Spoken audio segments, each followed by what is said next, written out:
What's up guys, it's Orange. Today, as you can see by the title of this video, I will be bringing you a video on how to become a top 1% player, or just how to become a better player in general. If you're trying to hit Diamond Elo or Platinum Elo or whatever your goal is, or if you just generally want some tips and tricks on how to become a better overall Crucible player. So, just to start off, some people, just in general, are going to have more natural talent when it comes to video games than others, but anything can be done eventually through practice. It just depends on your natural talent. Some people just aren't good with reaction time and stuff, and you're not really nothing you can do about that except practice. So the only difference in the first step is that some people are just going to have a better head start on others, just depending on how you naturally are with video games in general and your reflexes. The first thing you want to do is get a loadout that suits you. Now, not only does it have to be good for you, it has to be a good loadout. So as you can see in this gameplay, I'm going No Land Beyond and 1,000-yard stare, which is a very dangerous loadout, I could say. I was doing carries with Achilles right now on this gameplay, and we're doing very well, so I decided just to go for it. But however, this is not my best loadout. If I want to play at my best ability, I will play with the last word and 1,000-yard stare. Now, I'm not saying I can't perform well or anyone can't perform well with a different loadout than what they normally use, but if you want to play at the best of your ability, you have the highest win percentage, the highest KD you can possibly have, you always have to use your best loadout if you want to be the absolute best every game. Now, obviously, not most people are going to want to have to use the same guns every game, but whenever I'm doing sweats or something, I'm not going to go into using No Land Beyond and another sniper. That's just absurd, and you're not going to win most games unless you're playing a really bad team.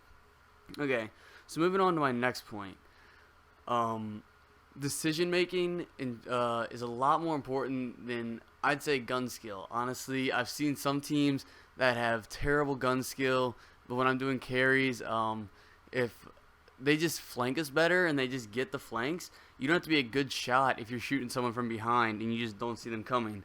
So if you can come up with a good strategy and get a good flank, you can beat a team that has better gun skill than you. So you got to make sure you're smart as well as well skilled with guns.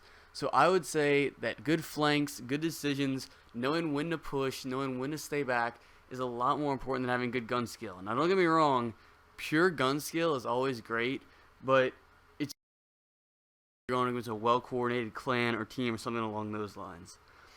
So this brings me to my next point. You want to have good teammates. Now, this doesn't apply for everybody in the way I'm saying.